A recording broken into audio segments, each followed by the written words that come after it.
संसार के बीच में तूने क्या क्या नहीं किया, बहुत से पाप किए, बहुत से भोग भोगे, अब बुद्धि ठिकाने लगा लो, सावधान हो जाओ। अभी सब मिटा सकते हो, सब गलतियां मिटा सकते हो, अभी बहुत अच्छे बन सकते हो, अभी भगवत प्राप्ति कर सकते हो। पूरा जीवन गलती करता रहा, जामिल अंतिम में नारायण निकल गया तो भगवत प्राप्त हो गया। अपना पता नहीं कब अंतिम, अब सुधार लो।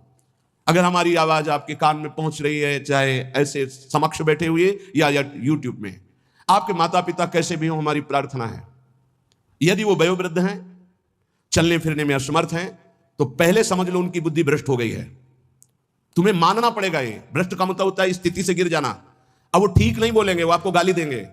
आप घी चुपड़ी रोटी सब्जी दाल सब देंगे, फिर भी वो आपको गाली देंगे। आपके रिश्ते नातेदारों से आपकी निंदा करेंगे, पर आप उनकी इस बिगड़ी हुई बुद्धि का रोष पूर्वक अनुगमन करते हुए उनको पीटना, उनको मारना, ये आचरण मत करें, क्योंकि उनकी कर्मानुसार बुद्धि बिगड़ चुकी है। अब अपने कर्म आप मत बिगाड़िए, वो आपके भगवान हैं, सच्ची मानिए उनमें भगवान बैठे हुए हैं। ऐसे असमर्थ माता पिता को भगवान की तरह दुलार करोगे तो तुम सदैव श्री संपन्न रहोगे, लक्ष्मी तुम्हारे घर से नहीं जाएगी। और जिन घरों में माता पिता को त्रास दिया जाता है, जिन घरों में आए हुई पानी ग्रहण करके पत्नी के साथ अनर्थ नाना प्रकार की दोष वृत्तियां, वो घर कभी श्री संपन्न नहीं हो सकता, सुख संपन्न नहीं हो सकता। आप सत्संग सुनने आए हो, इसी का सुधार करना चाहिए।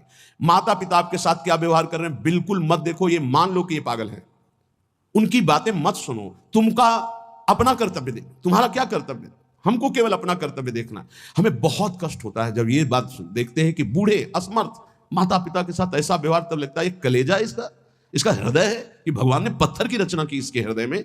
अरे और कौन, जिसने 9 महीने गर्भ में रखा, जिसने अपने रक्त का दूध बनाकर तुम्हें पिलाया, जिसने तुम्हारे मलमूत्र साफ किया, आज तुम हाथी जैसे जवान हो तो लात मारते हो, डंडा मारते हो, उनको गाली देते हो। चिंता मत करो, तुम्हारे लिए ब्याज सहित व्यवस्था है, ब्याज सहित दंड मिलेगा। अगर तुम्हें थोड़ा भी ये पता है कि भगवान है तो इतना समझ लो उनके वचन भी हैं, अवश्य में वो भोक्तव्यम कृतम कर्म शुभाशुभम, शुभ और अशुभ कर्मों का भोग भोगना पड़ता है। फिर माता पिता ये तो साक्षात भगवान है, इनके प्रति ऐसा ये कुछ भी बोले। हमने देखा है वयोवृद्ध आदमी की बुद्धि पतित हो जाती। पतित अगर जीवन भर भजन नहीं किया ना, तो पतित का मतलब होता है स्थिति से गिर जाना, भ्रष्ट होने का मतलब गिर जाना। अब उसको जो बोलना चाहिए वो नहीं बोल पाएगा। उस समय हमको क्रोध नहीं करना कि हम तो इतना खवाते पिलाते हैं, ये हमारी निंदा करते हैं। ये हम बहुत गूढ़ बात आपको कह रहे हैं। जिसने अपने माता पिता की सेवा कर ली, उसने भगवान को प्रसन्न कर लिया। उनके नाराज रहने पर, उनके गाली देने पर, उनके तिरस्कार करने पर भी। पर हमारी प्रार्थना है, हम जो शब्द कह रहे हैं उसे ध्यान से सुनिए। जो माता पिता असमर्थ हो चुके हैं, चलने फिरने लायक नहीं है, उनके वर्ताव और उनके कटु वचनों पर ध्यान न दिया जाए। उन्हें भगवान की तरह पूजन करके उनकी सेवा की जाए। जितने दिन जिए खूब मेहनत करके कमाओ, उनको खाओ पियाओ, कपड़ा लता, सुखपूर्वक जीवन, तो तुम्हारा लोक और परलोक दोनों बन जाएगा। ये शब्द हम शर्त इसलिए रखते हैं कि जो माता पिता अपने कर्तव्य का पालन करना नहीं जानते हैं और अभी चल फिर रहे हैं, मनमानी आचरण करते हैं, गंदे विचारों का पोषण करते हैं, पोषण करने वालों का शोषण करते हैं, ऐसे माता पिता के लिए नहीं कह रहे। हम उन असमर्थ माता पिता के लिए कह रहे हैं कि जिनकी वास्तविक बुद्धि बिगड़ चुकी है, शरीर सेवा में समर्थ स्वयं नहीं रह गया है। अब हमारा कर्तव्य बनता है वो गाली दे, वो पड़े पड़े हगे, तो भी हमें उनकी सेवा करनी चाहिए। निश्चित भगवान प्रसन्न हो जाएंगे, निश्चित।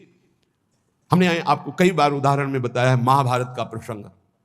एक महात्मा कश्यप नाम के थे, तो एक वृक्ष के नीचे बैठे ध्यानस्थ थे। जब एक बगुली बीट कर दिया तो ऐसे माथे से गिरा, तो ऐसे देखा और रोष पूर्वक देखा तो भस्म हो गई, आग लग गई और जलकर राख होकर गिर गई। उनको लगा मेरी तपस्या बहुत पावरफुल हो गई। एक घर में गए, भिक्षामदेहि, एक साध्वी भगवत भावपरायण पति को भगवान मानने वाली पतिव्रता देवी निकली, प्रणाम किया। ब्राह्मण कुछ क्षण रुकिए, अभी मैं आपको भोग लाई। जेव ही वो घर गई तो दूसरे दरवाजे से उसके पति आ गए। बिल्कुल ध्यान से सुना, अपने पति को साक्षात भगवान मानना, अपने पति की ही आराधना में तन्मय रहना, ये पातिव्रत बड़ा महान धर्म है। इसी से भगवान शंकर ब्रह्मा और विष्णु को 6-6 महीने के बालक अनसुईया जी ने बना दिया था। लेकिन ये बहुत दुर्लभ बात है जो अपने देह को पावन करके एक पति को समर्पित करके आजीवन वो देवी। ये भारत यति और सतियों का देश है। धर्म की यहाँ जय जयकार सदैव होती रही, होती रहेगी। हाँ, थोड़ा कम ज्यादा अंतर पड़ता रहेगा। अब आज क्या धर्म को समझे जो बॉयफ्रेंड गर्लफ्रेंड ये दलित दुराएं दिमाग में बैठ गई है, ये क्या समझेंगे कि धर्म किसे कहते हैं, पातिव्रत धर्म किसे कहते हैं, एक पत्नी व्रत किसे कहते हैं, जिसका पाणी ग्रहण किया, आजीवन निर्वाह किया। अब वो पति सेवा में पति को बैठाना, उनको जल पिलाना। फिर इसके बाद कहा, भगवान आपके घर में एक अतिथि भगवान उस दरवाजे पर आए, आदेश हो तो मैं उनका स्वागत करूं, भिक्षा दे दूं। कहा तत्काल जाइए, तत्काल जाइए। वो कुछ फल फूल अन्न आदि लेके गए। इतना विलंब क्यों किया? वो तो उस रोष में थे कि हमारा तप बढ़ चुका है, मैंने बगुली के देखा था वो भस्म हो गई। उनका भगवान शांत शांत, विलंब का कारण, मैं एक पतिव्रता हूं, मेरे प्रभु मेरे पतिदेव आए, मैं उनको आसन दिया, जल पिलाया, फिर उनकी अनुमति से आपको देने आई हूं। उनका तुमने हमको ऐसा वैसा महात्मा समझ लिया क्या? तो उसने कहा, महाराज तुम्हारे उस वृक्ष की बगुली नहीं हूं कि तुम्हारे देखने से भस्म हो जाऊंगी। मैं एक पतिव्रता हूं जो बैठे बैठे तीनों लोकों का दर्शन कर रही हूं अपने पातिव्रत धर्म के व्रत से। बहुत बड़ा बल होता है पातिव्रत धर्म में, ये कोई खिलवाड़ नहीं है। गृहस्थी कोई साधारण धर्म नहीं। आप लोग जिसे बिल्कुल अवहेलना कर रहे हैं कि हम तो गृहस्थ हैं, हम तो विषयी हैं। अरे भगवान के अंश हो, तुम जहां हो वहीं से भगवत प्राप्ति कर सकते हो, इतनी सामर्थ्य आप में है। अब तो होश उड़ गए उनके कि ये बात तो केवल मैं ही जानता था कि बगुली को देखने से भस्म हुई, दूसरा कोई नहीं। तो हाथ जोड़ा और कहा, देवी तुम्हें कैसे पता है? तो उन्होंने कहा, इतना ही नहीं पता, मुझे सब कुछ पता है आपका, मुझे पूर्व जन्म का भी पता है आपका। मैं अपने पति की सेवा के प्रभाव से त्रिकालज्ञ हो चुकी हूं। जाओ, अभी तुम्हें सच्चा ज्ञान प्राप्त नहीं हुआ, सच्चा ज्ञान प्राप्त कराने के लिए अमुक प्रांत में जाओ और वहां जो मांस बेचने का व्यापार करते थे कसाई के रूप में, वो जन्मे थे उस कुल में, लेकिन वो खरीद करके मांस व्यापार उनकी कुल परंपरा का, वहां जाइए और वो तुम्हें धर्म का उपदेश करेंगे। विचार किया कि इतने सिद्ध महापुरुष है, अपने पातिव्रत धर्म से मुझे जाना चाहिए। वहां गए तो कितना चाहिए, जो जितना हो वैसा, घृणित ये उपदेश करेगा धर्म का। चलने लगे तो उनका, कश्यप जी बिना परिचय के परिचय, कश्यप जी रुकिए, रुकिए, आपको अमुक गांव की पतिव्रता पत्नी ने भेजा है ना? हाँ, पहले फोन तो था नहीं कि फोन कर दिया होगा। बोले आप रुकिए, मैं अपना व्यापार रूपी पूजा कर्म कर लूं, फिर आपको मैं उपदेश करता हूं। आश्चर्यचकित हो गए, इतना मलिन कार्य करने वाला और त्रिकालज्ञ है ये भी, बिना परिचय के परिचय जानता है। और वो पत्नी ने क्या कहा, ये मुझे कैसे? बाद में जब अपनी सेवा से निवृत्त हुए तो दुकान को अपनी प्रणाम किया, पैर छुआ और वो कर्म भगवान को समर्पित किया कि मुझे जिस कुल में जन्म दिया वो मैं कर्म कर रहा हूं और नाम जब निरंतर चलता। उन्होंने कहा, पहले तो मैं पूछना चाहता हूं आप इतना निंदनीय कर्म क्यों करते हैं? तो उनका है, मेरी कुल परंपरा से चल रहा है। फिर तुमको इतना पवित्र ज्ञान कैसे हो गया तीनों काल का? बोले मैं निरंतर नाम जप करता हूं, अपने कर्म को भगवान की पूजा समझता हूं। और आओ, और घर ले गए और दिखाया कि श्वेत पलंग पर बूढ़े माता पिता बैठे हुए हैं। जाके साष्टांग दंडवत किया। बोले जो उससे धन मिलता है उससे मैं अपने इन भगवान की सेवा करता हूं। रात दिन माता पिता की सेवा के प्रभाव से, नाम जप के प्रभाव से, अपने व्यापार को भगवान की पूजा समझने के प्रभाव से मुझे तीनों काल का ज्ञान है। तो उन्होंने कहा, मेरी तपस्या अपूर्ण क्यों है? कश्यप जी ने, उन्होंने कहा, इसलिए कि तुम अपने माता पिता की अवहेलना कर चुके हो और वो वृद्ध माता पिता भटक रहे हैं। उनकी सेवा छोड़कर, उनकी अनुमति के बिना तुम ये ऐसा, जाओ पहले उनकी आज्ञा का पालन करो। आप समझो, महाभारत में पढ़ के देखना, भगवान श्री कृष्ण द्वैपायन व्यास देव जी ने लिखा है।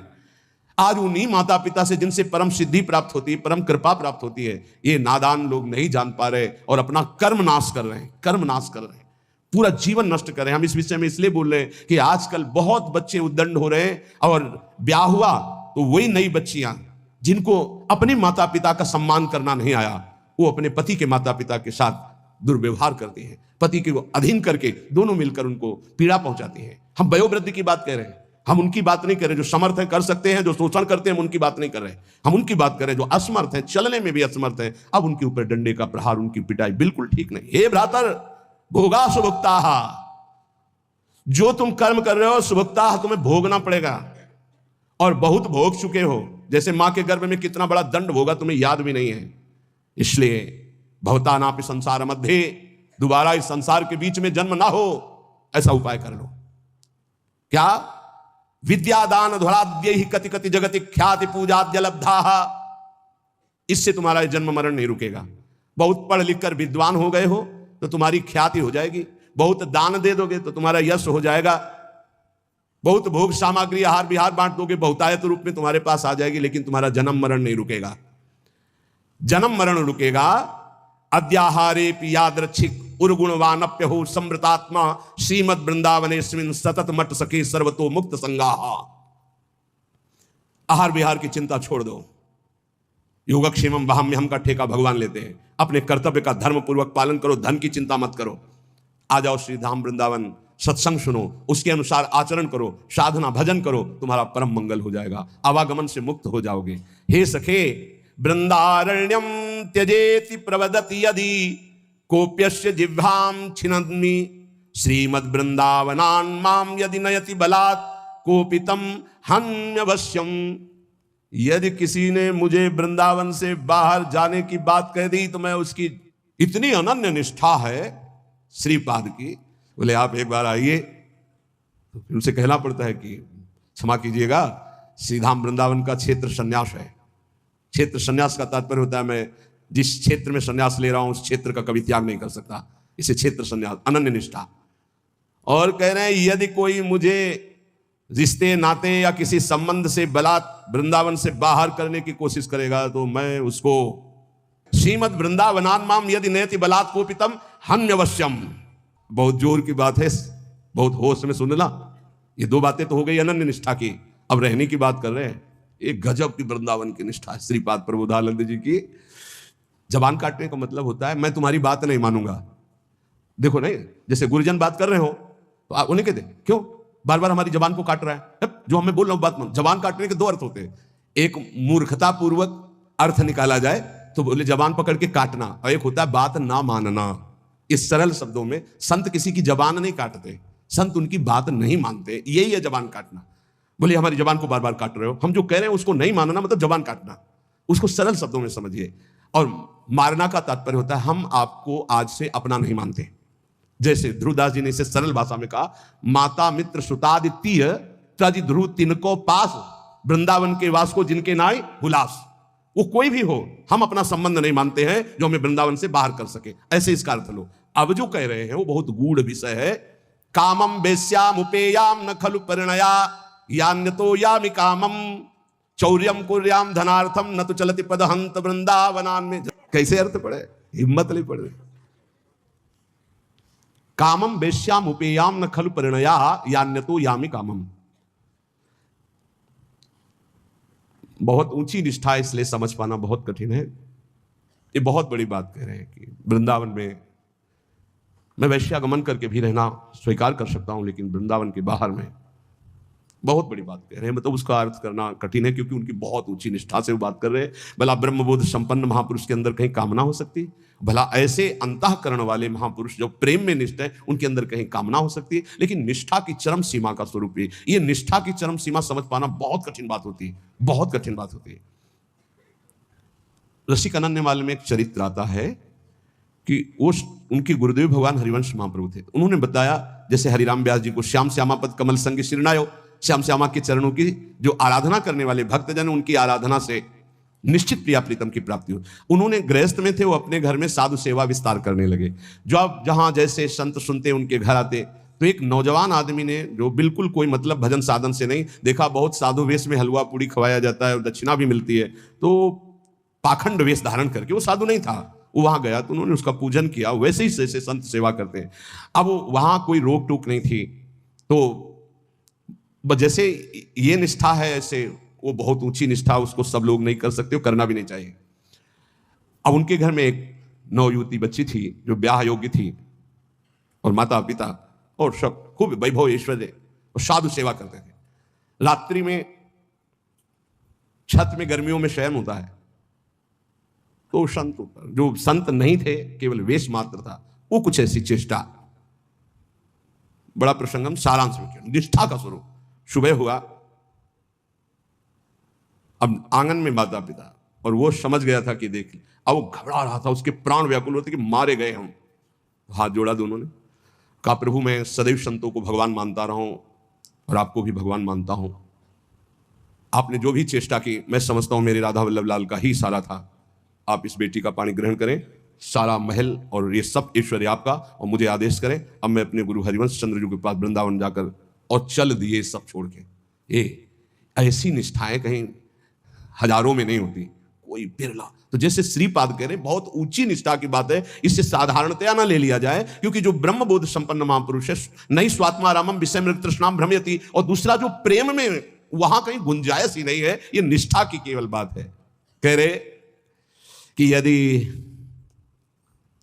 तो भले चोरी करके खा लूं, चौर्यम कुर्याम धनार्थम न तो चलती पदम हंत वृंदावनान में। एक कदम वृंदावन से पार नहीं होऊंगा, चाहे मुझे छीन के खाना पड़े, चाहे चोरी करके खाना पड़े, चाहे वृंदावन वृंदावन वृंदावन। इसीलिए इसकी व्याख्या ज्यादा नहीं की कि अज्ञानी जीव नहीं समझ पाएंगे। परिहासे प्यन्या प्रिय कथन मुक्तोति बधिरा। देखो देखो अब समझना, अगर मैं कभी हंसी मजाक में भी बुरा बोलने की बात आएगी तो गूंगा बन के रहूंगा, कभी किसी को कष्ट देने के लिए हंसी मजाक भी नहीं करूंगा। परिहासे, ऐसे महापुरुष भला जरा सोचना, इसीलिए वहां रुक रहे थे कि शायद है बहुत लोग बाहर के भी बैठे ना समझ पावे इतनी ऊंची स्थिति की बात और महापुरुष की बात का उपहास करने लगे। परिहासे प्यन्या प्रिय कथन मूकोति बधिरा।